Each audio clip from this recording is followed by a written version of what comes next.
Welcome to the Roasted Snow Horror Show, where fear and dread go head to head.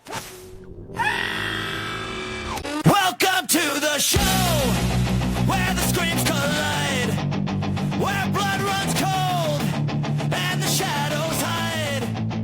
Each week a fight, two films will clash. Last week's champ, will it burn to ash? The Roasted Snow Horror Show, where fear and gore will always flow. One film wins, one must go. The Roasted Snow Horror Show. Lights go down, the fight begins. Which nightmare takes the final win? You pick your side, we'll break it down. The Roasted Snow, the goriest showdown. and here are your hosts. Chris and Ryan! Welcome, everyone, to the Roasted Snow Horror Show. I'm your host, Ryan Rosted. Everybody thinks my last name is Roasted. You already know the guy next to me. That's the sexual Tyrannosaurus. That's the snowman. That's the Viagra pill with a face. What's up, Chris Snow? How you doing? I'm doing good, buddy. I'm bringing some Minion energy tonight. Oh, yeah, fuck yeah. My dog's named Minion. I love those little yellow bastards. Yeah, the Minions, the Minion movie isn't that great, but just, fuck, I could watch the Minions all day long. They're All day long. I love them. Oh, man. I'm doing really good, though, I buddy. usually- Rough day in sports, but, that's sports. Okay, that's how it goes, That's the life of the fan. Lost. Yeah, Broncos lost 10-7 in one of the most boring games I've watched in a long time. But the topic that we have today is absolutely not boring. We're doing the twist today. We're doing the twist. We are each ranking our top 5 best twist endings in a horror movie. And we do have a couple rules with this, or at least one big rule, which we'll get into. But this was your idea. What led you to come up with this idea now? Because I was all on board for it once you mentioned it. So I watched, and I don't know if you've seen this movie yet. Have you seen Parasite, the Korean 2019 Academy Award? I rewatched that again recently, and I was like, oh my god, you don't see this coming at all. You don't see this twist ending coming. And then I thought to myself, twist endings can be used as an amazing plot device to make the movie stick with you. What are my favorite horror movie twist endings? And that's what it came to be. I was like, we've got to do an episode on this because we're going to get some deep dives, and I know we're going to get some good discussion from it too. But yeah, I mean, it can make or break a movie, because there's twists that get thrown into some movies. When I'm not even just talking horror, there are some twists that get thrown in just to get thrown in. But when one is done so effectively, it hits. And what my mind always goes to with this, and it's a bad memory of a twist because I did not get to experience it the way it was intended. You and I are both big Star Wars guys. I was going to say the greatest film twist of all time. Let's call it what it is. Yes. Well, I'm putting it as number 2, but we'll get to that. But, and mainly it has to do with my experience with it because, obviously we were, we're millennials. We weren't around when Star Wars first came out in the theaters, but that we were fortunate enough to be around when they did the re-release, the big re-release. And my dad, he was a big Star Wars fan, and I have an older brother in Minnesota that's also a big Star Wars guy. And so my dad was all hyped to take me to A New Hope. And, we walk out of the theater. He's like, oh, did you like it? I was like, oh, man, I loved it. It was great. Like, I love the space battles. I love Obi-Wan. I love all this. I love Darth Vader. He goes, oh, you like Darth Vader? I'm like, yeah, I like him. He goes, you want to go see the next one when it comes out? I'm like, hell yeah, I want to. Oh, I didn't say hell yeah. I was like 6 or something. I didn't. Heck yeah, I want to. I was going to say, fuck yeah, let's go. But yeah, Stan Marsh. Like, oh, yeah, he's like, well, good, because in the next one you find out Vader's Luke's father. And at the time, I didn't realize how much of just a betrayal that was. Yeah, to this day, I have disowned my dad for that reason, because I did not get to experience that through my own lens. I had this in the back of my mind, and then obviously you get older and you're just like, that son of a bitch. he ruined that reveal for me. So I have kind of the reverse. So the very first Star Wars film I saw, which kicked off the love I have for the franchise. I mean, it's my favorite film franchise. It's my favorite thing to talk about of all time. The first film I saw, incidentally, was The Empire Strikes Back. So we had my dad had recorded it off of HBO, so we had a recorded VHS copy of the full film, and I watched the thing until the magnetic tape wore down. I mean, I loved rewatching that movie. So my first experience was learning that, this bad guy is this kid's father. So that kind of started it for me. But obviously, as time went on and I understood the gravity of that reveal, I was like, oh my gosh, this really is like the biggest movie twist in cinema history. I can't think of a bigger one, Right. I mean, there's some other twists that get thrown into classic movies. My mind goes to in Halloween 2, the original Halloween 2, John Carpenter just needed something. He's like, whatever. Michael is Laurie's brother. Right. He just throws that in randomly. But when a twist is done effectively, it sticks with you, and it can turn a horrible movie into a great movie. And that's what takes me to our rule here, because we didn't talk about our list at all. The only thing that we discussed was, especially since this is horror, the number one twist that I would ever have, and it's what beats out Empire for me, is Saw. That it will forever be my greatest twist ending of all time. So it was unfair to put that on this list because there would be no drama. Everybody would know what our number ones would be. So that one is being taken off, but that's a perfect example. It's one of my favorite movies of all time. But the actual movie, I've been on record saying that I don't think it's a good movie. But the last 5 minutes fucking spawns an entire world. So the fact I'll never forget the first. I mean, we talked about this at length during the Saw episode, but I'll never forget the first time watching that film. My sister happened to, I don't know if she rented it or borrowed it from a friend, but it was like a Thursday night. It was a school night, and she came into my room. She's like, "Hey, I got this movie from a friend. Do you want to watch it with me?" I was like, "Yeah." So we threw it on my PlayStation 2 because that was my DVD player at the time. Threw it on my it was like a little 22-inch TV that I had on my film, and I had one of those beds. It was the bed on top and the futon couch on the bottom. Mm-hmm. So we both sat on the couch just watching this movie, and I'll never forget at the end when the music starts hyping up and Tobin Bell just starts coming off the floor. My mouth was just like, no way! It was great. One of those things that sticks with me. Well, and so I've said, like, I didn't get to see it in the theater or anything either, which bummed me out, but and I remember Mike, actually, I think he took a date to go see that, and I was like, well, Mike, how was it? Because I'd seen the previews, and I was all jacked for it. I knew, like, there was a creepy clown in it. Like, I'm all for it. And he's like, it was okay. It had an okay twist. And I was like, all right. He totally downplayed See, it. what a Mike thing to say. Mike, I know you're listening. What a Mike thing to say. Yeah, what a Mike thing to say, because then when I watched it at home, I was the same thing. I'm like, what the fuck was he talking about? This is the greatest thing I've ever seen in my life. Yeah, this guy was on the floor. Oh, yeah. Spoiler alert, guys. This whole episode's going to be a spoiler alert because there's no way to go through these Let's lists. start with that. All of the things that we're talking about tonight, guys, are spoilers of the films that we're talking about. I don't know that we'll necessarily go through the entire films tonight. I kind of want to focus on the twists themselves, but know that all the films we're pretty much giving them away. So if you haven't seen the films that we're going to talk about, tune out before we jump too far in. Yeah, or, pick and choose. I will do my best to put YouTube channel markers on this so that you can just skip to the next segment. Wicked smart. So, but just know that we are going to, we'll dive into a little bit of the plot as it explains the ending, because some of these you have to. You gotta build up to it. But yeah, without that, man, I'm excited to get rolling on this, the Saw Hell yeah, buddy. list. Let's jump in with some honorable mentions first, because obviously you and I have seen such a dearth of not just horror movies, but films in general that have these twist endings that kind of make or break the whole thing. So you already mentioned the Saw. We'll kind of start that as a special honorable mention because we are by default not throwing it into our list because it's such a great one. Saw is that meme where they're standing above, just looking down on everybody, going peasants. I beg to differ. I think my number one is going to stand up there with it as the Big Brother. Okay, the Big Brother or the Little Brother? The Big Brother. The Big Brother. We're gonna have a good episode in front of us. So starting with, I am gonna throw in. I know you're gonna be happy with this pick as an honorable mention. I'm gonna throw in Scream 6 when you find out there's 2 killers, and I'm gonna say not only you.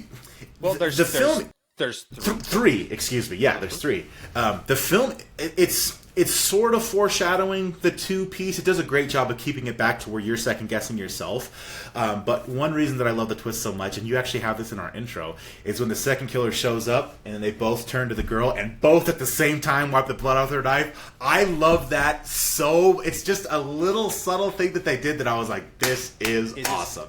That is, because if you guys don't know, in Right at the Scream, same time. In Scream, it started out because the killer would always wipe the knife, and it became a continuity thing because they didn't want to keep wondering if there was blood on the knife or whatever, so they just would have the killer do that. And yeah, when there's two killers that pop out for the first time, it is exactly it's in synchrony. It is the most badass thing. It's awesome. Oh man, yeah, and that's why I had to put it in the intro because I'm like, that is one of my favorite. Put it in one more time, right here. Yeah, just right here. Yeah, boom. Boom. It is just because, and I remember that's one in the theater because I don't like yell at the theater, but I think I was even like, "Oh fuck, that's awesome." That's me. So, I'm like, yeah, Scream 6. Well, and up until now, I mean, the two killer thing that was, so you had that, and then there was, obviously the dad was involved. So, no, that was a good one. I didn't even think of that. I kind of left slashers off of my list because, especially like Scream, because you could go like, each Scream movie technically has a twist, but you know that there's a killer you're trying to guess. So that one. And while we're on Scream, we are 1 month away from Scream 7, and I already know which one. The episode that we're gonna do prior to Scream 7. We're gonna. You guys remember when we did the Santa matchup? We're gonna do each Ghostface going up. We're gonna find out who the ultimate Ghostface is. So can't wait for that one. That's a little down the line. Love it. But yeah, so Scream 6, awesome. I have a full list of honorable mentions, so maybe we'll do a couple here and a couple before our champs here. But Smart, I like it. One I'm gonna do is I think it came out in like 2003, 2004, but has John Cusack. It's Identity. Smart, great choice. It almost made this list, and the only reason it didn't was because at the time when I saw it, I really had to think about it. It didn't like slap me in the face and go like, "Oh my god, that's the greatest thing ever." But once you get to thinking about it, you're like, "Oh my god, that was fucking genius." On these honorable mentions, I won't go into it too much because you guys can go see it. But yeah, basically, it's John Cusack. He's part in this motel where all these people are getting picked off. It's your typical slasher setup, and then it gets totally flipped on its rear end in the last act. So definitely recommend that. What's next as an honorable mention? So we're going old school with this one, but the original Friday the 13th. Finding out that Jason Voorhees, a lot of people, they think Friday the 13th and they automatically go to Jason Voorhees, as they should, but you forget in the original film there wasn't a supernatural element. It was actually Jason Voorhees' mother who was killing all the campers. Great. Yep. Really great. Yep. Never saw, you don't see it coming. No, absolutely not. And there's that scene in Scream, in Scream 1, where that's the question that Drew Barrymore gets wrong. She's like, I've seen that movie 100 goddamn times. Name the killer in Friday the 13th. Jason! Jason! Jason! I'm sorry. That's the wrong answer. No, it's not! No, it's not! It was Jason! Afraid not? No way. Listen, it was Jason! I saw that movie 20 goddamn times! Then you should know Jason's mother, Mrs. Voorhees, was the original killer. Jason didn't show up until the sequel. I'm afraid that was a wrong answer. Jason Voorhees the killer. Wrong. Wrong. It was his mother. Another one that I have, and it kind of goes to where, kind of around the same lines. I think it was a little later than Friday the 13th, but is an older one. Sleepaway Camp. Okay, that yep. one has a pretty good twist. That one has a visual that has stuck with me for a long time. If you're thinking what I'm thinking, yeah. Yep. Very good. Yep. Do you have any more you want to discuss now? Yeah, you already mentioned at the beginning. There's no way I could get through without mentioning The Empire Strikes Back. I know it's not a horror film, but you can't talk about twists in movies without talking about "No, I am your father." You can't. And it's always funny for me as a Star Wars fan how many people in the zeitgeist get that line wrong. Luke, I am your father. Never said anywhere in Star Wars. Nope. And Yeah, no, it's funny to go back because and one of my favorites is it's the reason why I love Toy Story 2 is because Emperor Zurg says that to Buzz Lightyear. Surrender, Buzz Lightyear. I have won. I'll never give in. You killed my father. No, Buzz. I am your father. I love it so much. Man, what a great film. What a great trilogy. Toy Story. I honestly wish they hadn't gone to like 4 and then 5. I thought 3 ended it just perfectly. It was perfect. It was perfect. And that's not to take anything away from 4. 4, of course, makes you cry too. Yeah. It wasn't bad, but it's hard to top. When you have a perfect trilogy, it's just hard to add on to it. But dude, when they're about to go in the incinerator, like, I mean, I legit was like bawling in the theater. We were sitting in the theater with the 3D glasses on, crying. And then it resolves, and then you get to the end of the movie, and you're crying again. I was weeping. It was. That's how you know it's effective. Well, I think for you and me, for our age group, who it was made for, right? We grew up with them. We were 7 years old when Toy Story came out. We were 10 years old when Toy Story 2 came out, and then we're 23 when Toy Story 3 comes out, and it just. We grew up with it, and then at the end, when Andy leaves and leaves the toys, there's a piece of us that's being left too. So, well, I don't want to cry tonight, but I did see a fan theory, and this might make you cry, but they say Toy Story 5 is going to end with Andy giving the toys to his own kid. Yep. Okay. Let's get to fucked up shit. All right. I will get to some more honorable mentions before we say our number 1 picks, but let's get rolling. What's your number 5? So number 5, we're going with a film that it's a landmark film. It's monumental, though not a lot of people have seen it. It kind of started the whole twist genre in film. So we're going all the way back to 1960 with the original slasher, Alfred Hitchcock's Psycho. Learning that Norman Bates was his mother. Perfection. Yeah, I mean, perfection. Even if you see it in our age, I mean, like it holds up. I've seen that movie 100 times. I know what's coming, and it's still just like I try to transport myself to like a theater in the 60s and being like, yeah, like because even the visuals in that, because like the just the visual of the mother, just the corpse of the mother. It's like hello, turns the chair around. It's like what do you actually say? I mean, Hitchcock did that movie so well. You guys might not know. Psycho was so controversial when it came out because the original cut of it. You don't call it the unrated cut, the director's cut or whatever, was so violent for the time. People would like leave the theaters, or they would be like throwing up in the back. Like it was for 1960, it was insane. And even today, like you say, obviously we've seen some insane. We did our entire episode of the most demented horror films that we've seen. Part 1. There will be a part 2. There will be. But you guys have to understand it was so groundbreaking at the time. And you're watching this film and you're watching the murder tape, but you're like, oh my god, Norman Bates' mother is psychotic, and she killed her, and and then you get through the film and you realize, oh, Norman Bates is psychotic and is his psychotic mother, who is dead upstairs in the house and has been dead for a long time. I mean, it is such a good twist on what your expectations are, and it subverts all of them while maintaining and continuing out the film. I mean, it's just chef's kiss.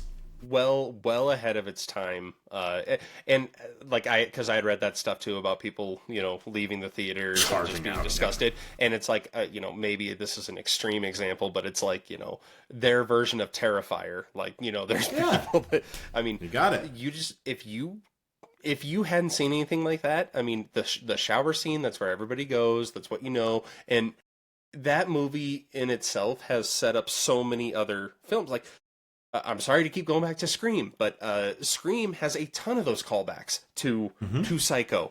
The Drew Barrymore getting killed in the first 5 minutes of the movie is a direct, homage to Psycho. The amount of influences that film had on modern day, not only horror but modern day slasher films, you can trace them all back. Halloween H2O, they have the exact fucking car that was put into the lake in Psycho. You got it. Got it. Oh man, you're starting off with a banger. Damn. If you guys haven't seen Psycho, what the fuck's wrong with you? What are you doing? Not just as a horror film, but just as a classic of American cinema. And the last line of the movie is like, well, she wouldn't hurt a fly. I'm not even going to swat that fly. I hope they are watching. They'll see. They'll see and they'll know. And they'll say, why, she wouldn't even harm a fly. Like it's so damn good. So damn good. And they had done I think there's a show called The Bates Motel, and I watched like the first season. The first season was pretty solid. It's like Norman Bates as a kid and all that. Then I fell off on it, but yeah, nothing beats Psycho. And you know, if I had a time machine, I'd go back and see what the reactions were. I'd be in the theater. Yep. 100%. Yep. We'd be sitting there, little time travelers going, hey. We can't take our iPods, right. We can't take our phones. Imagine what people in the 50s would be like. We have all the world's knowledge right here in our hand. Can you believe that? Yeah. Anything you possibly want to know. Which? Exactly. Yeah.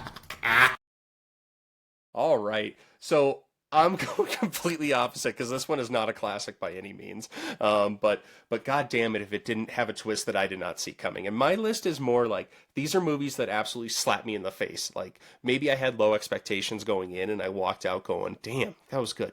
This is my number 5. And I went back and forth on this and Identity. They're not really similar, but it is The Boy. Have you seen it? The Boy. It does. You know what? I know of it. But I didn't watch it. That one evaded. Okay. Well, I hate to ruin this for you, but I'm going to. So if you guys don't know, the story follows. It's actually I forget her name, but she plays Maggie on The Walking Dead. Lauren Cohen. There you go, Lauren Cohen. Yeah, she takes a job as a babysitting job, essentially a live-in babysitting job for this older couple, and they're like, okay, you know, Brahms, he's our son, you know, you got to watch over him. And she gets to the house and it's just a doll. So it turns out, you know, this movie ends up being like the doll is in different places. It's a very Annabelle type feel. You're like, okay, is like a spirit of some boy possessing this doll, like what's going on? They have like a list of 10 rules for the doll, like, you know, you have to leave this light on, you have to play this music, you have to do this, that's that, and weird shit keeps happening, and like the doll keeps moving around. And so, you know, you're like, okay, I've seen this movie a million times. Well, the twist here is that the real Brahms, the real son, has been living in the walls the entire time, and he busts through the fucking wall, and you don't know, and just fucks people up, and he's wearing a mask just like the toy, the doll that's on the bed that has been moving around. So he has physically been coming out of the walls to move it around underneath your nose this entire time.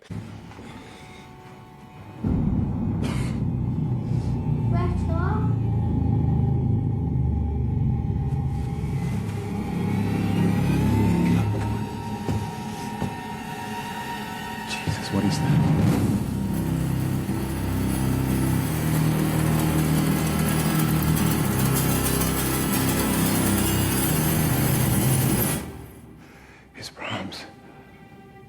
Can't be.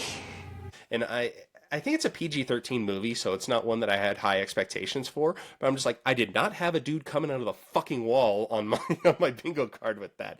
I will tell you, the sequel to this movie does take more of the paranormal side of it, which I thought was a horrible choice. You know, because I love it when you think it's something paranormal and it's totally something real that you did not expect to happen. So The Boy, obviously not for everybody, but the twist fucking kills it. I mean, I might still need to make time and watch that, because it reminds me, there's a part in this video game, you guys know I'm a big gamer, Resident Evil Village, where one of the enemies that you're facing also has a doll that Lady Beneviento. Anyway, I won't get too far into that, but that's kind of what it reminds me of, and it's a terrifying segment, so I definitely need to make time and watch this one. Hell yeah. Good choice, man. So, all right. My next one, we are going back to number 19... to the year number 4. What are we doing here? The year 1978. We are going with the remake of Invasion of the Body Snatchers. Great sci-fi remake. Horror, because it absolutely is a horror movie. It's just not the gory, disgusting thing that you guys are used to. It's definitely psychological and plays on your fear. But the Invasion of the Body Snatchers, you guys are probably familiar with the story because it's been retold so many different times in so many different mediums. But you have an alien race that is abandoning their planet, and then they're coming to Earth. And to dominate the Earth, instead of just going out to all-out war with humanity, they are essentially assimilating and duplicating humanity. So our heroine, or I should say our female protagonist, Elizabeth, she brings a flower home, because that's basically, the flower is how the aliens are kind of taking the form of. They're taking the form of these flowers, and when the flowers infect people, they create a duplicate and do away with the original person. So she brings home one of these flowers, not knowing what it is. Shows it to her boyfriend Jeffrey. She wakes up the next day and she realizes that Jeffrey is really cold and distant, basically emotionless, no emotions at all. She thinks that's kind of weird. So her colleague, who was our male protagonist of the movie, Matthew, played by the fantastic Donald Sutherland in his prime, she confides in him about what's going on, and the two of them kind of go on this, I don't want to call it a mystery because it is a horror film, it's a sci-fi horror film. They start to realize what's happening with this alien race and how it's taking people over, and they try to find a way to beat it and stop it from happening. And essentially the twist ending is, at the end of the movie, Elizabeth and Matthew, they notice one of the alien ships. Elizabeth, she's hurt. If I remember right, I think she sprained her ankle. But Matthew leaves her to go investigate the ship. They find it loaded with all the alien pods. He goes back to Elizabeth. She disintegrates while her duplicate emerges from the grass, the alien duplicate.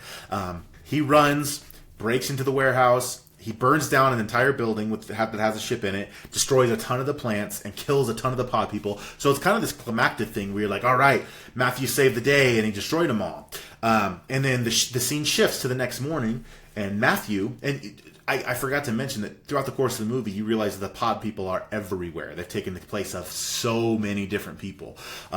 And basically to blend in, the biggest factor is you can have no emotion. You have to be emotionless. So I'm talking like, you walk around like this, no emotions. You don't react to anything. That's kind of the basic thing. So they've learned to kind of blend in.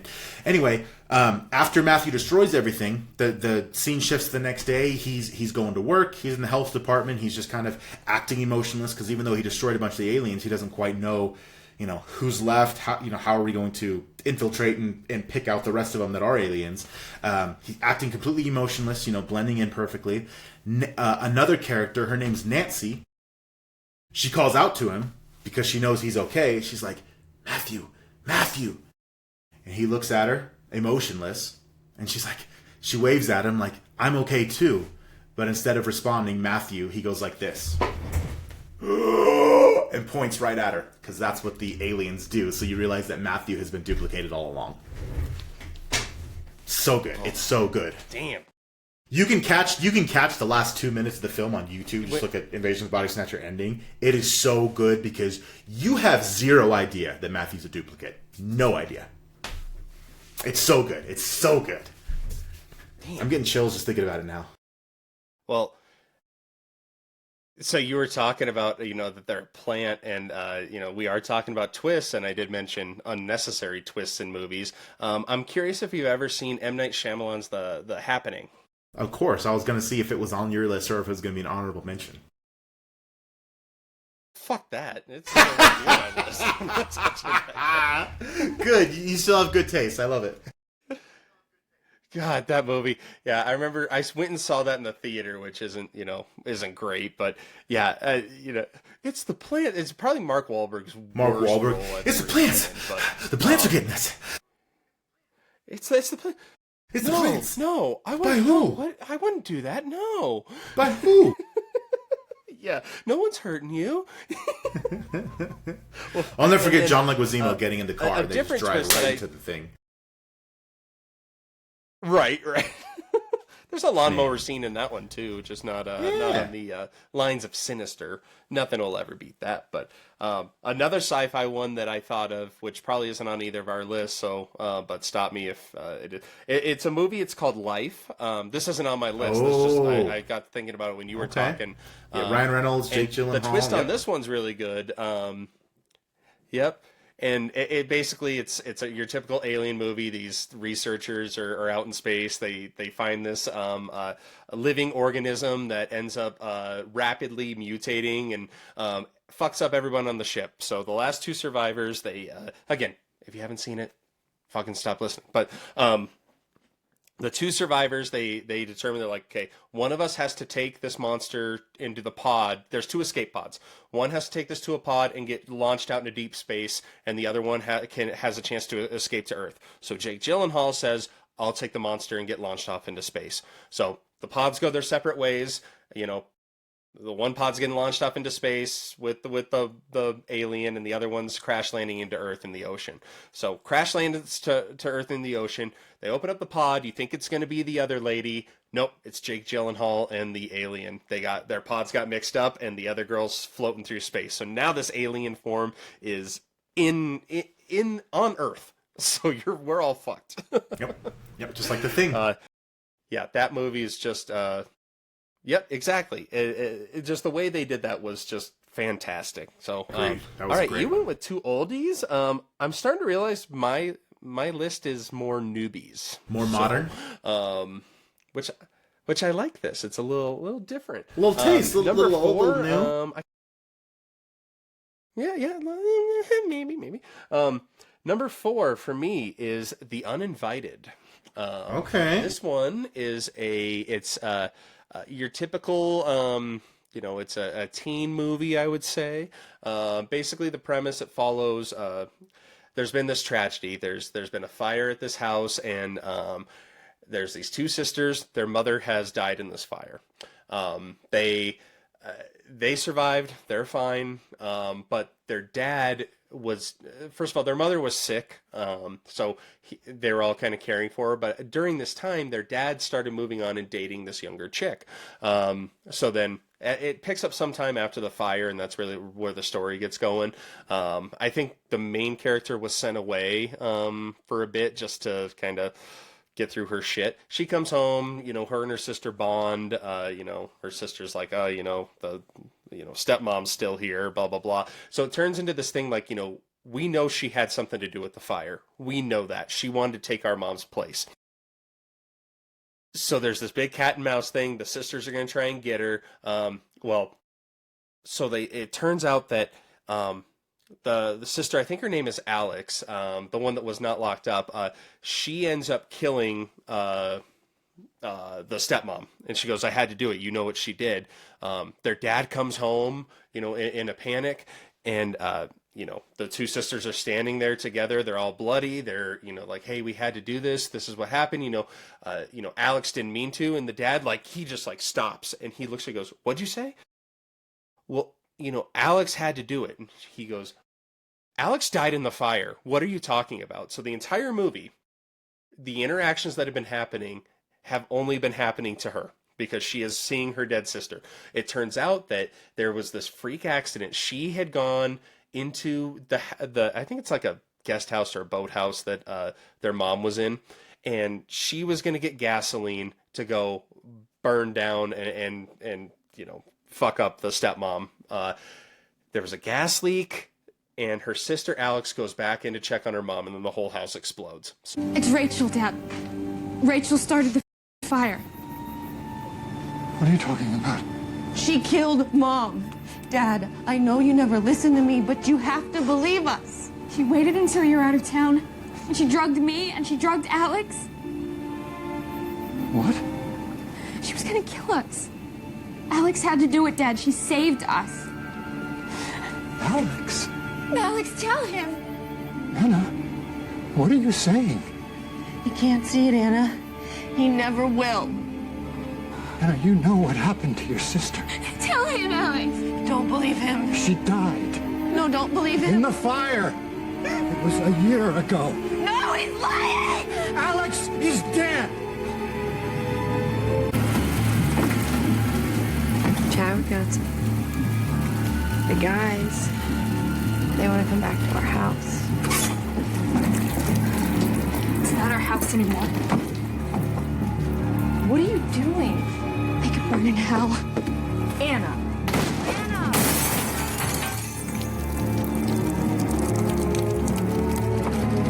Anna, what's wrong? Alex?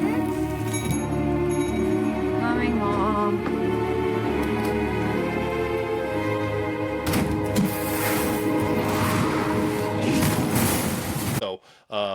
So it is her guilt that is stopping her from this, and it completely changes your view on the whole movie, because then you go back and watch it, you go, oh yeah, no one does truly interact with Alex here. She is just kind of there.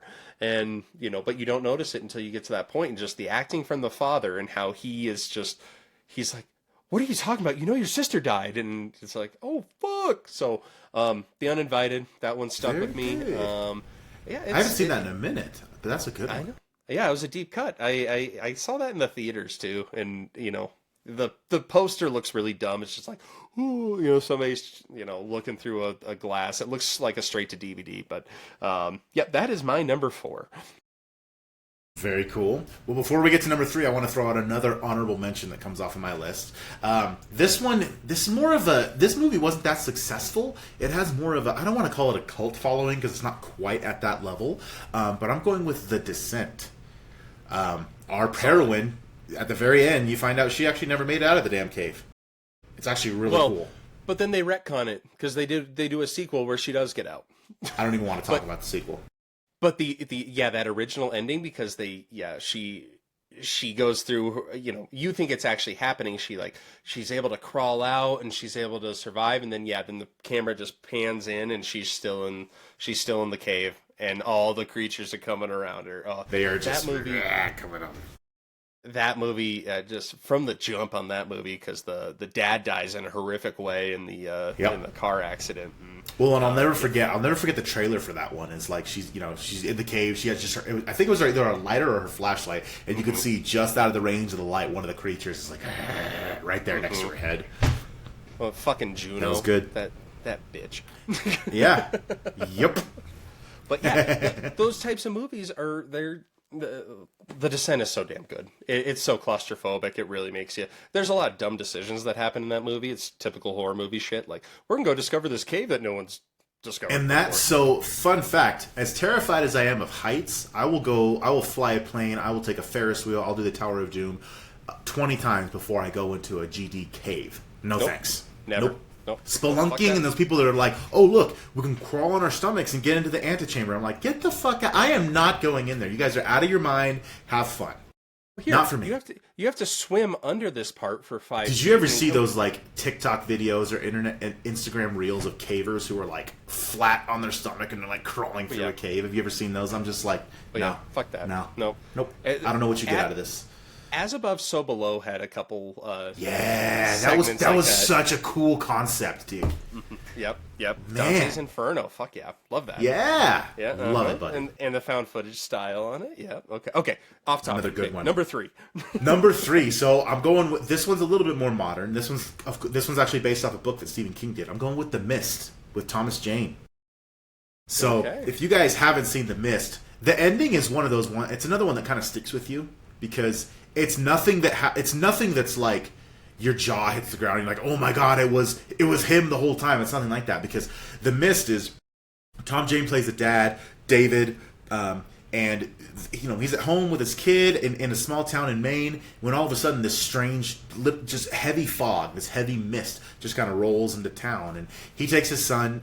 They go down to the grocery store because they're going to go down and buy some supplies and things like, what's going on, what's happening here.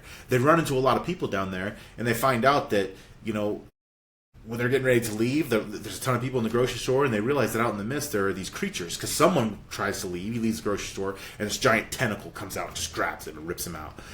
So they kind of barricade the grocery store, and as things are happening, they realize there's like these bugs that are about this big out, probably bigger, more like this big out in the mist, and they're like these weird pterodactyl creatures that are swooping down and eating them. So they're not going to leave the grocery store, right? All of the residents, all of these residents who are in the grocery store are barricading it up. There's the religious psycho, of course, who Mrs. Carmody, I think was her name, who's trying to proselytize everyone and say this is divine punishment, because there's always that nut when something bad goes happen. And this is coming from a man of faith. There's always that person when something bad starts happening, like this is judgment and this is punishment and this is happening. Well, the store basically gets divided into two groups that are going to go against each other. She gets a bunch of people on her side versus the other people that are like, what are you talking about? So things start to happen, some people try to leave the store and go out in the mist, even though they're not seen again. One of the characters, she leaves, and though they don't see her get killed, she just disappears into the mist and never see her again. So as we reach the end of the movie, one of the residents in the store has a gun, and he kills the religious nut at some point. David, his son, and a couple other survivors, they say, screw it, the store's broke. The store gets broken into. They're like, if we're going to get out of here, we need to get to a car and get out of town somehow. So they get in a Jeep. They drive out. They stop by David's house, David and Billy's house. Billy's his son, his 8-year-old son. They stop by the house to try to grab his wife, but they see her corpse in the house. She's dead. She's been killed. So they go back in the car. They go out. They're driving as fast as they can, as far as they can, and their vehicle runs out of gas. They're still right in the middle of the mist.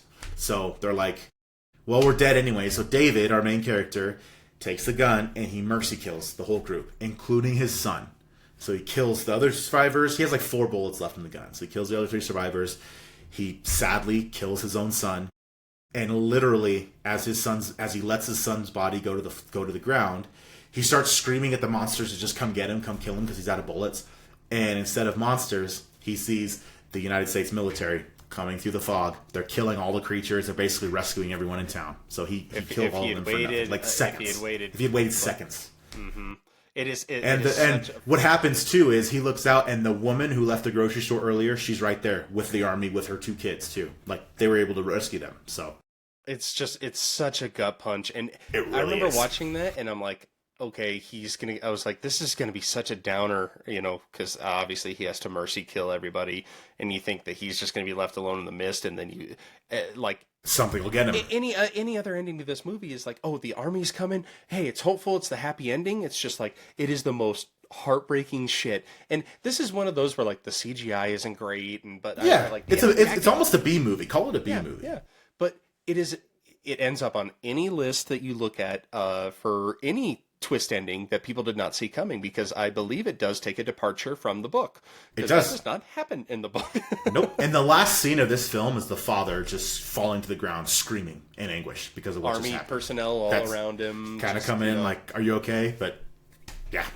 This one, it's a tough one to watch. It is a tough one to watch. For my number 3. Because that is, you don't expect to see something like that. You either expect all of them to die somehow, or the dad and his son and maybe a couple others actually escaping because of how many people already died. But no. Yeah, now you get that horror that he. Now you get that one that he did it. He has to live with all that, and he's doing the right thing. At least I think he's mercy killing. He's like, I got to euthanize. Like, what's the alternative, right? The alternative is we just get killed by the monsters. Like, I would, hope that we would, try to have that same morality, maybe. But hopefully we never end up in that situation. But yeah. After watching that film, I'm like, the only way that I would do it is if we're in a zombie apocalypse and I know that I'm bitten and there's nothing you can do for me. Right. And then we're putting your other ass than that, in the we'll bone wait temple. it out. Yep. Yeah. Take the flesh off of my skull and put it at the very top. Yeah. No, you're not. No. We'll put you somewhere in the middle. You could just stare at us. But yeah, all right. Damn, that was a good one. Okay. Number 3 for me. Also a newer one. This one, I don't think it gets enough credit. But it is The Orphan. Good choice. Holy fuck. Good choice. This one, I don't even know how to explain my thoughts when I first saw it, because obviously the story, and they've made movies like this before where there's a kid that isn't, whether it's Pet Sematary and there's a paranormal aspect to it where they're not who they seem, who they are pretending to be. So basically the premise of this movie is there is this couple, they want to adopt a child, and they meet this girl, Esther. She's older. She's, I don't know, maybe, I don't know how old they say she is in the movie. She's 8 or 9 or something. But they adopt her. She says all the right things. She's very well behaved, this and that. And then shit starts going wrong. Like, and you've seen this movie before, she's bullying other kids. She's doing this, doing that. She starts having very inappropriate, acts and thoughts, and that's a good way to put it. That she does, towards her adopted father. To the point where like she is gaslighting him to think like his wife is like fucked in the head. So you're like, what the hell is going on with it? Like, this is really uncomfortable. You come to find out that, and I believe it's through a phone call, but that Esther is actually, she suffers from like dwarfism or something. She's actually in her 30s. She is an adult woman, so she knows exactly what she is doing. She wears a scarf around her neck that she's very protective of, and it just blows your whole mind because you really think that it is a child, just a really fucked up kid, whatever, and then you get to that where it's like, damn, like this, like she's been using this whole time for, just to get into this. And there's a backstory about how her previous family like died in a house fire, so and that drives home the point of like, oh, she's a fucked up kid, which I will tell you, this one also doesn't get enough credit, and this because they greenlit a sequel a few years ago. It's called Orphan First Kill. I don't know if you've seen it. I have not. Okay. I was very hesitant to see it because I'm like, how can they? It's a prequel. So I'm like, okay, obviously they're going to touch on the family that, the house burned down. So what exactly can they do to make me care about this movie if I already know the kid in the movie ain't a kid, the house is going to burn down? It literally had everything going against it. The twist in this movie, it's not anywhere near it's not making number 3 on my list here. But it holds up. It gives you a whole different dynamic on things that you don't think it's going to go there. And the premise of the sequel is that the Esther, when I think she's like in Romania or something, she's across the pond. And basically she sees in the newspaper that there's this girl that has gone missing, and she basically tries to alter her appearance to look like this girl, and this girl's been missing for years. So, okay. So she makes up the story about how she is like, I think she was like kidnapped or something, and so she has to put on, and obviously this family thinks that they found their long lost daughter. So it's this cat and mouse of like, is she going to get caught? Can she actually pretend to be this kid? And when you find out what's really going on here, it's just, it really stuck with me because I'm like, this movie should not have been made. And then that whole turns it around. I'm like, I'm so damn glad they made this movie. Because also like the girl that plays Esther, I'm like, well, she's older now. I'll have to put it on the list then for sure. I avoided it for that exact reason. I was like, what are they going to add to it that's going to make it shocking or newish to me? Right, and I think it has Julia Stiles as the mom, and so like she kind of is like, because she has that motherly instinct. She's like, is this really my daughter? Like, I don't really remember you like this, and so I'm interested to get your take on it. I won't ruin it for you. That'll be my solid to you because it wasn't actually on my list, so I won't talk about it. But Orphan First Kill, give it a shot. But Orphan is number 3 on my list. Esther, fuck shit up. A good choice, a fine choice. Mm-hmm. Going to number 2. This is one of my this film. If you guys haven't seen it, I'm going to tell you what it is. If you haven't seen it, turn this podcast off, go watch it, and then tune back in to finish the podcast, because there is something. This film stands up as such a classic twist ending. It was hard not to put it at number 1, but I'm really excited to talk about my number 1. But number 2, we're going with 7. What else? What's in the box? What's in the box? Fucking box. What's in the box?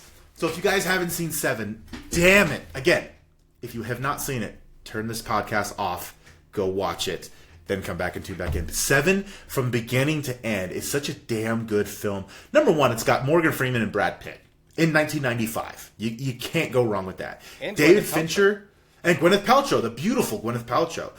Mm-hmm. This is 1995. God, who's the God? He's the guy on Scrubs. Kevin Spacey too. Yeah. Kevin Spacey, yep, plays the villain. So you guys have to understand everything about this movie, from the writing especially, the acting performances. I always say the cinematography in this film for the city that they're in, it's just a wretched, down and dirty, disgusting city. It looks like Pittsburgh. You know what I'm saying? But everything about this movie is so good. It is. I call it a horror film. It's scary. It's gory. There are parts of it that the sloth, the lust sloth scene. Yep. Mm-hmm. Lust. Mm-hmm.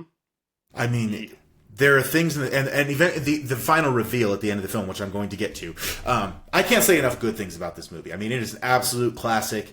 You have to. It's one of those you have to own. I've got a Blu-ray of it in my living room. I mean, it's so good. But the twist ending is Mills, who is played by Brad Pitt, him and Morgan Freeman, they take the killer out to the desert because the killer turns himself in before the final. It's called 7 because he's committing murders that are related to the 7 deadly sins. So the final two are envy and wrath. So the twist ending is that he turns himself in and he tells Mills and Somerset, who's played by Morgan Freeman, he's like, there's one more body that I need to take you to, and I'm happy to tell you about it. You two just need to take me out there. So they do it the right way. The two cops, they wear a wire, they have a helicopter, above them, watching, following where they're going. Like, they do it the correct way. There's nothing like, there's nothing that makes you go, well, why would you do it this way? But he takes him out into it's not really a desert, it's just outside of the city. Kind of, There's looks power like a lines desert. and shit. Yeah, broad daylight. So it's like, okay, it's not at night. There's no one's going to jump them because there's no one around. Takes him out. He's like, it's up here. They pull off the road. And as soon as they get out, there's nothing there. They're standing in the middle of the desert. Like, why the hell did you lead us out there? You see this van coming. Far off, a van is coming down the road. And Somerset's like, Mills, stay with him. I'm going to stop the van. Because they don't know who's in it, what they're doing. So Somerset runs up to the van, and by the way, the helicopter puts a bullet in the van's engine. They're like, we're not, obviously something's weird here. They stop the van. Somerset runs up and he says, what the hell are you doing here? The van driver's like, I was supposed to deliver something. He opens the back door and there's just a little box. So he takes the box. Somerset takes the box out. He's like, I don't know about this. He's like, should I call in the bomb squad? What should I do? And he's just like, you know what? It's a car. I'm going to open it. It's not that heavy. I'm opening it. They tell him not to. He's like, guys, I think I can open it. He opens his knife, he cuts the tape, and he opens the box. It doesn't show you what's in the box. No. You don't see it at all. But you see Somerset's you see Somerset's face just drop. And then he just turns around to Mills. He's like, Mills! He starts running back there as fast as he can. He's like, Mills, look at me.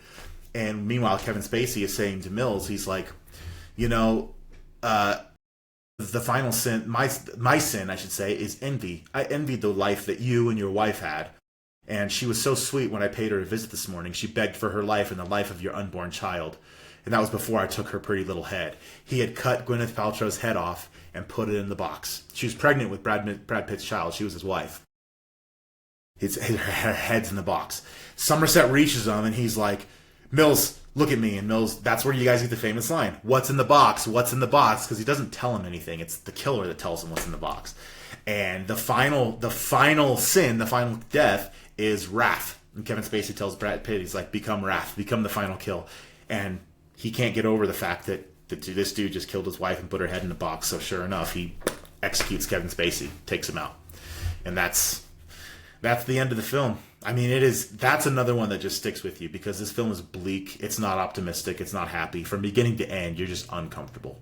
Well, and you talked about the cinematography, like obviously and that scene, because it's broad daylight, and if you watch a suspenseful movie, a thriller, a horror, you think night, rain, which is what most of the movie is. It's raining, it's nighttime. The sloth scene, I think it's in daytime, but like the apartment it's or whatever overcast. He's in it's so dark that you can barely see anything, and like you can't make everything out, and it has like. To this day, when I watch that's a jump scare. It still is. It still is. Mm-hmm. I almost shit my pants the first time because the cop like, you got what you deserved. You got what you deserved.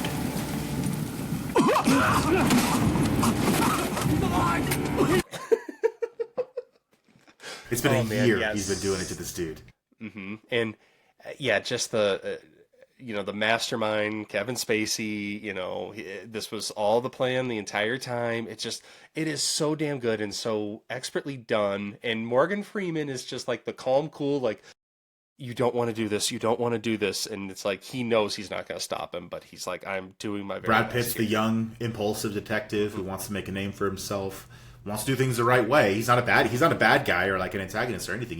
He's young, he's impulsive, he wants to make a mark, that whole thing. Well, and fun fact about this film, so we mentioned to you guys, they never showed Gwyneth Paltrow's head in the box. They did make the prop though. That same prop that they made for that film was used 15 years later when they did the film Contagion. When they do Gwyneth Paltrow's autopsy scene and they pull the flesh from the back of her head down over her face to get the brain out, that's the prop that was made for Seven to actually show it. They used the exact same one. I watched Contagion 2 weeks into quarantine for COVID, and I really wish I hadn't done that. I remember it jumped up on streaming services. I had bought it way back in like 2012 because I love those kinds of films. Steven Soderbergh does fantastic movies. Mm-hmm. So I was like, this is great. And then when COVID happened in 2020, they were like, Contagion has jumped up the charts in streaming. So I had never seen it, and I'm just like, okay, I'm home, whatever. And I'm just like, oh my God, that's exactly what's happening. Even though like that one, like, you know, the death rate is like, you know, you get infected, You you're get done it. in like You're 4 days. You're pretty Yeah, much dead you're in done. 4 days. So a little different. But yeah, that one actually had a good twist too, because you know, it turns out that it was the restaurant that she was in. The very end of the movie backtracks. Yep, it was the restaurant that Gwyneth Paltrow was in, because she wasn't patient zero, but that's where she got it, and she actually brought it back to America, and she had shaken the chef's hand, and the chef, you see, had come from the kitchen where he was preparing a pig, and that pig came from a farm where there was a bat in the ceiling, in the rafters of the barn, that was eating some banana, and that banana dropped down below, and the pig ate the banana, and then it backtracks and shows the bat out in the jungle, which is where it came from. It's such a good ending, and it's so bleak because it also like because I think Gwyneth Paltrow is also cheating on Matt Damon on that. That's trip, how so she gave it to her affair partner. So it's just like it's not a happy ending at all whatsoever. Because he's asymptomatic, I think, in that movie. So I would say it's semi-happy because he's immune to it. He has natural immunity, as does his daughter, and he sets up their prom because she could never prom because of everything. So there's that, and they do. Jude Law gets arrested for being a dick and breaking the SEC rules. And then they do cure the contagion, which is good. But yeah, it's a lot of people die. I mean, there's a scene where Kate Winslet's character, who dies, spoiler alert, this whole episode spoilers, Kate Winslet's character dies, and they have so many bodies, they're just making mass graves. So like, what can we do? So they just have a big trench dug, and they're just throwing bodies in, and Kate Winslet's one of them. And that leads into We Bury the Dead. It's a exactly. It must be. So. Okay, I'm glad we had a good discussion on that, because my number 2 is The Mist. Hey, let's go, baby! Yeah, and just because of the emotional gut punch with that, and I remember I didn't see that one in theaters either. My brother did, and he was like, "Dude, just like I know this isn't because like I'm not big on like the alien thing all the time." Sure, it's kind of overdone. It can be overdone sometimes. Yeah. He's like, "You got to watch this. It'll stick with you." And like, you know, halfway through the movie, I'm like, "I mean, it's okay." And then then that happened. I'm just like, "God damn!" Like, I'm glad no one ruined it for me, because like it's one that you don't want ruined for you. It's the most emotional one that is on my list for sure. I don't know about yours, but we're getting to the tail end here. So, with that, do you have any more honorable mentions? I got a couple. I do. And I've got a couple as well. So this one's also a more recent one. This one didn't get, I mean, the critics loved it. I think the audiences loved it, but it just kind of came and went. And I think that's because it was on the front of COVID. COVID kind of happened, and of course we all forgot about everything when that shut everything down. But I'm going with Jordan Peele's Us. Fantastic. I love it. The twist ending in this one is that Abigail was actually her other the whole time. The other escaped in the beginning, and the original Abigail was the one that was in the other place. The tethered. Yep. Come back up. Didn't see that one coming. You want to talk? I remember seeing that movie in theater. Well, yeah, me too. You want to talk about a badass fucking trailer? That movie had a badass trailer. That was keep rolling. I fucking love it. And can I just say how much I love Lupita Nyong'o? I think she kills it in every movie she does. It's so good. And the thing about Jordan Peele movies is you got to be able to do a dual role. I mean, everyone in that movie does a dual role, because it's they're playing doppelgangers of themselves, and but yeah, it's just like, and the reveal of that, because that opening scene is so damn good, because it's like the funhouse mirrors, and they're at a fair, they're at a festival or whatever. And then, she, then it all comes together. You're like, oh yeah, that's why she wasn't talking. She wasn't traumatized. She just didn't know how to fucking talk. Awesome. Yep, that one was on mine. Another one I had, and I think this was prior to COVID as well. And I think it's gotten a lot of run on like streaming, but it's The Visit. Okay. Yeah. Because that one. Damn it, that was scary. Mm-hmm. So it's a found footage, which we love, and it's these two kids are going to go away to see their grandparents that they've never met, because there's a falling out with their mom. Their mom's going on a cruise. Finally, it's okay. They can go meet their grandparents. Turns out that their grandma, I forget what actual like medical diagnosis she has, but she does like Schizophrenic, sundowning, so she does a lot of weird shit. She's like, there's the famous scene in the trailer. It's like, can you get into the oven and clean it for me? There's the Yahtzee. Well, let's talk scene. about what Grandpa does with his diapers. I wasn't gonna mention it, but now you're thinking about it though. There's some. Just the chemistry between the two kids in this movie is really good. Like the acting's really good, but the twist here is it's because they've been Skyping with their mom the whole time. Like, oh, you know, Grandma and Grandpa, they're doing this, and she's like, oh, that's okay. They're kind of weird, you know. Kind of weird. Because she goes, where are they now? And so he goes, okay, you know, out there. And then the mom goes, that's who you've been staying with? She goes, that's not your grandma. Those aren't your grandparents. And you come that's to so find scary, out, dude. Yep, you come to find out that these two elderly people killed their grandparents because they were all in the same mental institution, I think, or retirement home or whatever. Yeah, they broke out. Yep, and then that's where it leads to the last act. But yeah, just the horror on the mom's face. That's just like, and the mom is played by it was Abigail Catherine. all along. Yep, Catherine Hahn. She's kind of my celebrity crush. I'm not gonna lie to you. Okay. I love. Did Catherine you Hahn. see WandaVision? Of course. Yeah, that was around COVID too, and yeah, I had that song stuck in my head. It's Agatha all along. Agatha all along.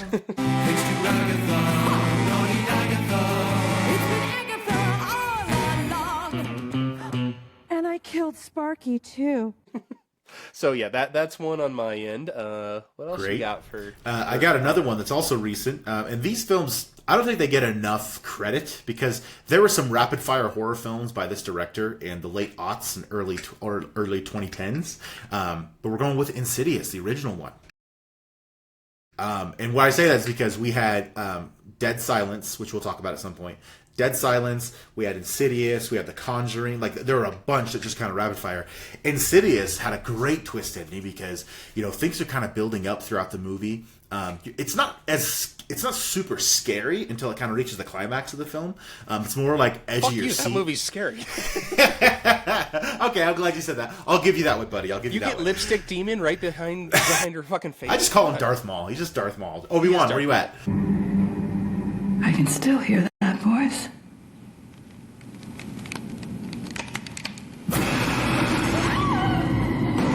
What? He is Darth Maul. But the twist ending and the final thing is Patrick. What's his last name? Patrick Wilson. Patrick Wilson? Yeah, he goes to the other to save his son, and he does find him, and they both make it out.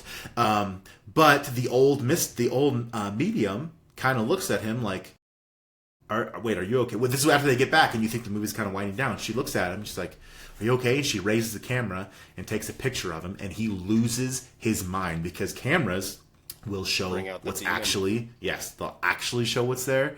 And sure enough, Patrick Wilson became possessed. And he's been followed by this demon his entire life. It just took his son before it took him. And going into the other to get his son back opened him up for possession by the actual demon. So when she took the picture, it showed him for what he was. And he disappeared. Let's say he disappeared her. Mm-hmm. And I thought that was fantastic. And Insidious 2 was damn good as well. Insidious 2 was great. Because they do another take on, like, you know, because there's sounds that are made in the first movie that they explain in the second movie. It's those first two are so damn good. And I want to say they were PG-13. Like, we're going to do an episode on PG-13 horror movies that actually slap. That definitely is going to be on it. Definitely. If it is PG-13. My last honorable mention for right now is, because then we'll get to our finals here. It is a James Wan. It is really semi-recent. It is Malignant. Very good. And because that one, guys don't know, this movie is, I think it had most of its success on streaming. It's a really dumb movie. Like, it's not like scary. I wouldn't say it's very scary, but basically this girl, she has this voice in her head essentially, and people start ending up dead. So she's like, is this voice like actually killing people? Like, is this like, am I actual like hearing something? Like, what's going on? It's a mind fuck. You come to find out that she has a parasitic twin that was in her on the back of her fucking head. And they actually they were able to like sew it into her head which this voice is laid dormant forever until her abusive husband pushes her against the wall, her head hits the wall, and that wakes him up, and that's when all the shit. So the twin's name is Gabriel, and he's been kind of literally pulling the strings. There's a scene in a prison in this where he first gets revealed because he pulls himself out of the back of her head. Really gory. There's a lot of gory kills in this, but that twist I didn't see coming. So I'm on the edge of my seat for your number one. I think you know what I'm going to say, but I said earlier in this podcast that Saw, to your point, kind of stands up there looking down on all twist endings like, peasants, I rise head and shoulders above you. I believe Saw, as good as it is the little brother to this twist ending, because I think this is the twist ending of all twist endings. And I think you know what I'm going to say, because I'm going to say this phrase. I see dead people. The Sixth Sense. What else could be my number one but The Sixth Sense? Bruce Willis has been dead the whole time. You didn't see it. No one saw that coming in that film. No one. There is not a single soul that watched that movie from beginning to end up to that point and thought, I think Bruce Willis is actually a dead person. No one. That twist stands head and shoulders above any horror movie twist as something that just makes your jaw hit the floor, and then you think back on the movie and everything starts to make sense. He never but Bruce Willis didn't lay on the floor the whole fucking movie and then stand up and be alive. So fuck you. He never interacted with anybody except Cole. Even when he's talking to other people, they're not interacting with him. Like, he's talking to Cole's mother as his psychologist, and she's just kind of distraught over what's happening. So you think, oh, that's normal. He shows up to dinner with his wife. He's super late. You think she's just pissed at him. She says happy anniversary and walks out. You would think, yep, she's super pissed at him. You don't know until that final scene when he recognizes, oh, I didn't survive being shot. I will give you that it is definitely what was the catalyst for the twist ending craze, because that slingshotted M. Night's career. Which there's some of his movies that I love with the twist endings. This is one of them. Obviously, who doesn't love this one? There's others that I hate. One of my least favorite movies of all time is The Fucking Village. And it's not big. I didn't see that twist coming. I don't think anybody did. But it's so fucking stupid. I hate it. I feel like it was less of a twist and more of a rug pull. Hold on. It was, yeah, because I was like, oh man, I can't, these creatures have this deal in this area, and now that deal is null and void, what's going to happen? And then it's like, oh, we're in Pennsylvania in modern day. There's a plane. Look. Dumb shit like that. He's, obviously, we just talked about The Visit. I thought that was really well done. I like Signs, even though there's not really a super twist in that. But yeah, this was I love in 50 First Dates where The Sixth Sense is the movie that they have to watch you guys want to watch it after dinner? They're like, yeah. Yeah.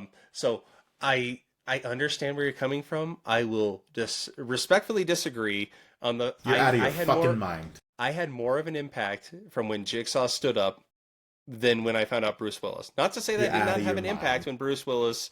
And actually, the scene that always sticks out with me in The Sixth Sense is the fucking. I think it's the tent scene where it just starts, unzipping, and then it's like the lady's just in there, little girl, foaming at the mouth, and so there's some really creepy visuals in that. Also a PG-13 movie, so that could be thrown on there as well. So okay, I see you. I disagree with you, but I see you. You're out of your mind. I'm not. I will go blows, Ryan Rosted. Yeah, let's go. So yeah, Bruce Willis, lay down on a bathroom, then maybe you get my respect. But but I love Bruce Willis. I can't talk shit about Bruce Willis. But God actually, speaking of Bruce Willis, one that was also gonna be an honorable mention, I just forgot to write it down, was the ending of Split. Okay. Because that one, obviously, Split, I don't think that one's scary. It's scary in the sense that kids get abducted and whatnot, but the very last scene of the movie, I think it's even a mid-credits scene. These two girls are sitting at a diner and the TV's going, and they're talking about the crime spree that just happened. They're just like, this guy had multiple personalities, blah blah blah. They're like, wasn't there another guy that had some weird thing going on? He kept breaking bones. What was his name? And then Bruce Willis just says, Mr. Glass. Glass. And it's like, oh fuck, this is an Unbreakable sequel? Because of his many personalities, he is being called the Horde. This is like that crazy guy in the wheelchair that they put away 15 years ago. And they gave him a funny name, too. What was it? Mr. Glass.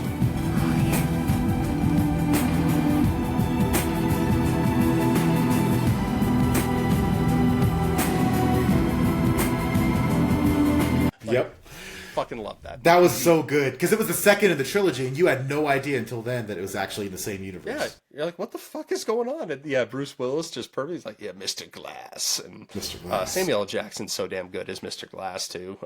So, all right, my number one. You actually mentioned it as it wasn't an honorable mention for you, but you did mention it in that vein. It is James Wan, Dead Fucking Silence. Love it. Love it. Mainly because it gave me the same type of feeling that it did when I watched Saw. Obviously, I went into this movie. It's James Wan. It's his follow-up to one of my favorite movies of all time. Charlie Clouser did the score for it. Same guy that did Saw. Donnie Wahlberg. Yep. Also in Saw 2 Donnie and 3 Wahlberg. and The Sixth Sense. He just plays the prototypical, douchebag detective. Always shaving. Always shaving. So the premise in this movie is this guy Jamie. He's with his wife, and they get a ventriloquist dummy as a gift at their apartment. And you're like, what the fuck? And he goes on to say, like, this is a bad omen from where I come from, and he kind of says that there was this lady, Mary Shaw, and has this really creepy backstory, and it goes, beware the stare of Mary Shaw. She had no children, only dolls. And if you see her in your dreams, don't ever scream, or she'll rip your tongue out at the seam. And so that already sets me apart, because I'm like, okay, dolls are creepy to begin with. It's weird that this is the second doll on my list, but, whatever. Excuse me. So the ghost of Mary Shaw ends up killing his wife. He is the prime suspect. He has to clear his name. He hasn't been charged. That's where Donnie Wahlberg comes in. He's like, husbands always get flowers for their wives when they kill them. Because he had stepped out and came back and brought flowers. So he goes back home to his I think it's called like Raven's Crest. It's some weird town name. It's very dark. It's very Sleepy Hollow-esque. Very. He goes to see his dad, and his dad isn't doing well health-wise. He's he's in a wheelchair. He has this new young wife that has to like spoon feed him, and he's not doing well at all. So he goes and does his own investigation. Basically, the story of Mary Shaw is that she was a ventriloquist. She got heckled by a kid during a show. This kid ended up dead. They presume that she killed him. So then the townspeople killed her, and now she's after everyone that had a hand in her death. That's including Jamie and his dad and his whole family line. Now, the opening credits of this movie is sketches of the perfect doll. It's just assembling the perfect doll, whatever. It's a pretty cool sequence. And there's some really creepy scares in this. There's like a clown doll that speaks really weird, and it's just like, "Hi, Jamie." And you find out through this doll that his wife was pregnant, and that they killed off the last of the bloodline. He is now next in line. So he's already pissed. He thinks that he has defeated Mary Shaw. He goes back to see his dad. Goes to kind of touch his dad, and is like, hey. And his dad's head just goes like that. You're like, what? And then the camera goes to his back. His whole back has been hollowed out, and there's a stick in there. His wife has been using him as a ventriloquist dummy the entire movie. Even when she feeds him, there's a little tube that goes down into a little plate behind him. So every single thing that you thought in this movie, and they go back to other scenes and kind of how they show, and then you can see her throat just making a sound. Mm-hmm. Yep. And the Clouser score comes in there, and it's so damn good because it's truly one where you're like, what the fuck? Like, I'm not saying it's the best movie of all time by any means, but holy shit. And then obviously he screams, she rips, that's what she does. She rips tongues out. It can get kind of gory. I'm putting that because the montage is like a minute and it's fucking fantastic.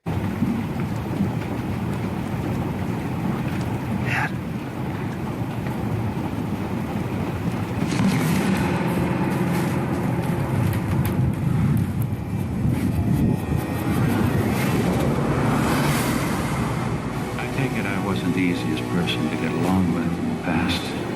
Right, Jane? Jamie! Soup. Delicious, too. I'll vouch for that. Jamie, I can prove you didn't kill her. Jamie! Glad to have you home.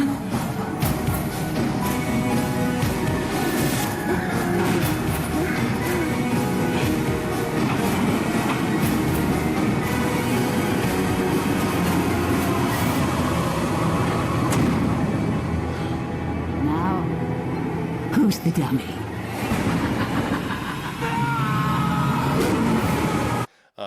But good choice. Yeah, just the feeling that I had walking out of that theater, because I was like, you know what, this is a pretty solid movie. I'm down with it. It's not for everybody, but I'm down with it. And then that happened. You're just like, how the fuck did I not see that coming? It was right in front of us. You know, this dad's acting weird. You just think he's this old geezer that, you know, can't feed himself, and he's with this, you know, young wife that's with him for the money. And the young wife ends up being Mary Shaw. Mary Shaw herself. Yeah. And there's some dumb CGI here where it just like looks like her. And Mary Shaw, when she's in her true form, is fucking terrifying as shit. This old lady, looks like the old lady from Insidious. Exactly. I thought that they were connected at first. But yeah, looks exactly like her. So I thought it was funny that you brought that up, because that was a non-negotiable. If I wasn't doing Saw, Dead Silence was right up there. You can tell that I love me some Great James Wan, and goddamn, it's just during those mid to late 2000s and into like 2014, 15, when The Conjuring started taking over, he just was horror movie, and they were good ones.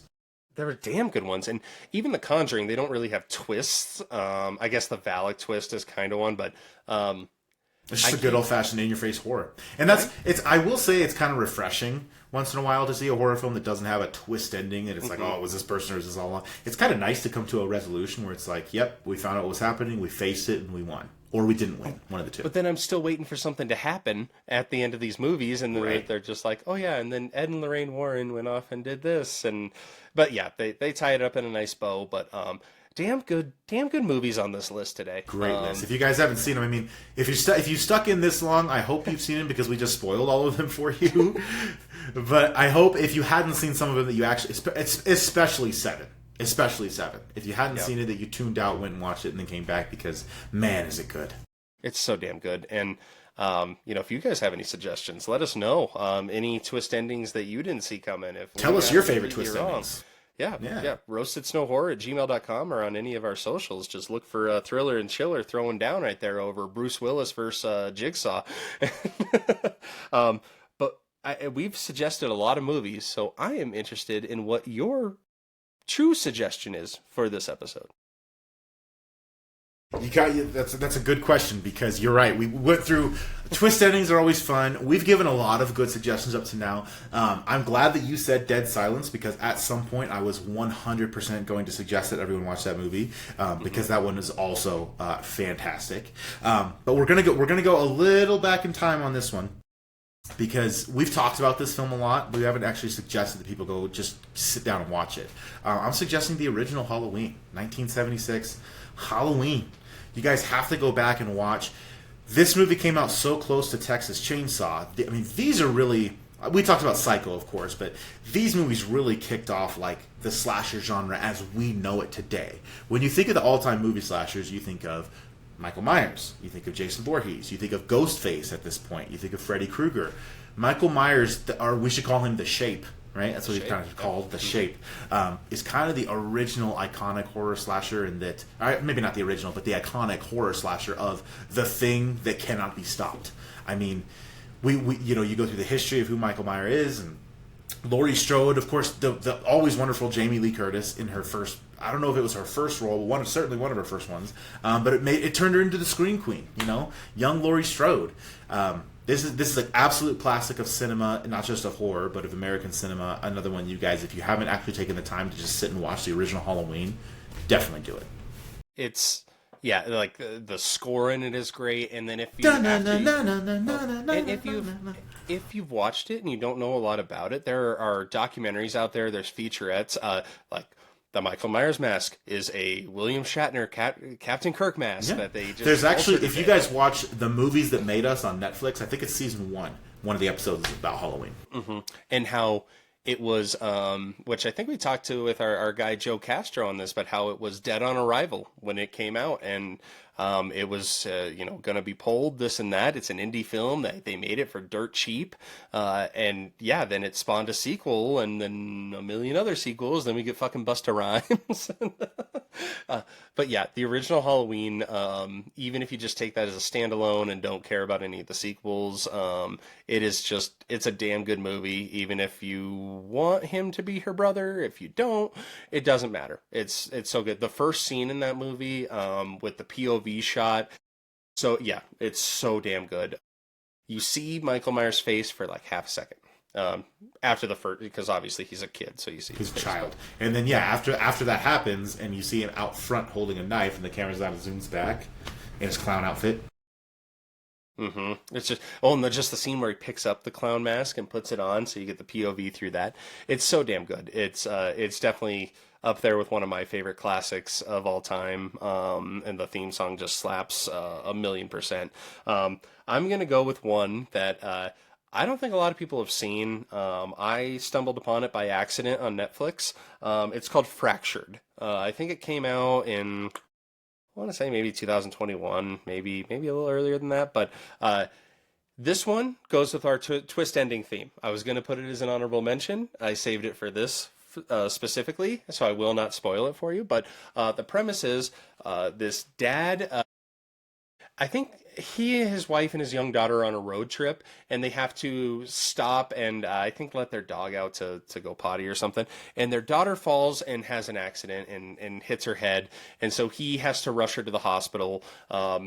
His wife and his daughter go, into a room, and he's told to stay in the waiting room. He nods off. He takes a nap. He wakes up, and they have no record of his wife or daughter there. So then he goes through this whole thing about trying to basically break into the hospitals, see what they're hiding, this and that. But the twist ending on this is fantastic. I love it. Definitely check it out. Obviously not a classic like Halloween, but definitely goes with the twist ending theme that we're doing. It plays on the old urban legend of the man and his wife in France. Did you ever hear that one? No. Okay, I'm going to make this really quick, but the old urban legend, it's an urban legend, is that a man and his new wife were vacationing in France, and they went throughout the day, and she came up sick. So they go back to the hotel, and she's getting more sick. She clearly has food poisoning or something. So they get back to the hotel. He puts her to rest in the bedroom, and he goes and gets the concierge and says, "My wife is very sick. I need some help." The concierge says, "Don't worry, sir. We'll send some help up." So he's waiting in the lobby, waiting for the hospital, whoever, to come in, and someone comes and talks to him. It's like, "Hey, we've got your wife. We're going to take care of her. Why don't you go out, get some air, clear your head?" The guy says, "Okay." So he goes for a short walk, just around the block, and he comes back and he inquires. And he walks in, and the concierge is like, "Can I help you, sir?" He's like, "Yeah, I'm going up to see my wife." He's like, "What room are you in?" And he tells him, he's like, "Sorry, sir, that room is vacant." He's like, "What are you talking about?" Runs upstairs. Wife's not there. No one's there. Everyone he asks, everyone who he's seen throughout the day, he kind of runs around Paris like, "I've been here. Where's my wife? Where's my wife?" No one has seen us. They're like, "What are you talking about? We don't know who you are. We've never seen you." Any of that. So he gives up. Doesn't see, he doesn't find her because no one will say anything about it. Gives up. He kind of becomes destitute. He just kind of travels around like, I don't know what I'm going to do with my life. 7 years later, he finds himself in China. Just at some weird sideshow circus that he wanders into, and sure enough, when he walks behind one of the curtains, he sees a woman with no arms and no legs as a freak show, and it happens to be his wife. Damn. I thought you were going to say he turns around in that other country and sees Michael Caine and Christian Bale sitting at a table and, winking. winking. Yeah, just watch it, guys. It has a damn good ending. Sticks with you, but awesome. So what we have on the horizon here is on Friday we're going back to Silent Hill. We're returning to Silent Hill. We will not talk about a hill because it is silent. It is a video game adaptation. So we're going to do a little discussion on. I'm going to have a lot to say. Oh yeah, and big gamer. Yep. I'm not going to spoil what I thought of it because he's going to have way more to say about it than I will. But we'll have a discussion on why video game adaptations maybe don't always hit, or why it's difficult to, kind of what's on the horizon for that type of thing. So tune into that, especially the Silent Hill franchise has been out forever, 20-some years, 30-some years for these games. So check that out on Friday. We'd love your support, guys. Totally... I hope you guys have enjoyed our previous content with these specialty ones that we do on Wednesday, and then the new releases on Friday. Next Friday, we got fucking Sam Raimi in Send Help with Rachel McAdams, which I hope that this is a sequel to Red Eye somehow. It's not going to be. It's a sequel to Drag Me to Hell. Justin Long is going to show up somewhere. There you go. Yeah. But all right, with that, guys, have a great night. Hopefully you don't have a twist ending coming at you. Thanks for listening to the Roasted Snow Horror Show. Please follow us on our social media pages and tell your friends, pretty please!